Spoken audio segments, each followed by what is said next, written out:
ఈ ప్రపంచంలో కొన్ని ప్రేమలు కలవకపోయినా కలిసినట్లే ఉంటాయి. ఈ కథ ఒక లేఖతో మొదలై ఒక జీవితంగా మారిన ప్రేమ కథ. రాము చిన్న ఊర్లో ఉండే పోస్టాఫీస్ ఉద్యోగి. రోజూ వందల లేఖలు చదివినా ఒక లేఖ అతని జీవితాన్ని మార్చేసింది. ఆ లేఖ పేరు అనామిక. ప్రియమైన తెలియని మిత్రుడా, నిన్ను నేను చూడలేదు, కాని నా మాటలు నీ చేతుల్లోకి వస్తున్నాయన్న ఆలోచనే నాకానందం. అది చదివిన రాము గుండె వేగంగా కొట్టుకుంది. ఆ లేఖలో పేరు లేదు, ఫోటో లేదు, కాని భావాలు మాత్రం బలంగా ఉన్నాయి. రోజులు గడిచాయి, లేఖలు పెరిగాయి. అనామిక తన జీవితాన్ని రాముతో పంచుకుంది. నాకు సముద్రమంటే ఇష్టం, వానలో నడవడమిష్టం, కాని నిన్ను చూడకుండానే మాట్లాడటం ఇంకా ఎక్కువిష్టం.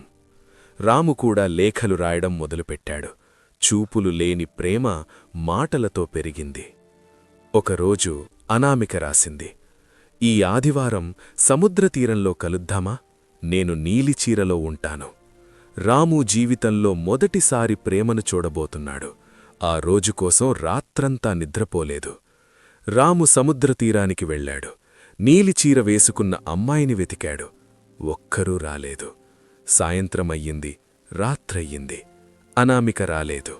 అతని చేతిలో లేఖ మాత్రమే మిగిలింది. మరుసటి రోజు ఒక లేఖ వచ్చింది. రాము, నేను రావాలని అనుకున్నాను, కాని నాకు క్యాన్సర్. నిన్ను చూసి వెళ్ళిపోతే నువ్వు బాధపడతావు అని భయపడ్డాను. నీ జీవితంలో నా గుర్తు ఒక లేఖగా ఉండిపోవాలి. రాము చేతులు వణికాయి. అతని ప్రేమ లేఖల్లోనే ముగిసింది. ఏళ్లు గడిచాయి. రాము పెళ్లి చేసుకోలేదు. ఆ లేఖలే అతని ప్రేమగా మిగిలాయి. ప్రతి ఆదివారం సముద్రతీరానికి వెళ్ళి ఆమె పేరు చెప్పకుండా మాట్లాడేవాడు. నువ్వు నాకు కనిపించలేదు, కాని నా జీవితాన్ని నింపావు. కొన్ని ప్రేమలు కలవవు, కాని జీవితాంతం మనతోనే ఉంటాయి. ఈ కథలో ప్రేమ ఓ మనిషి కాదు, ఒక భావన.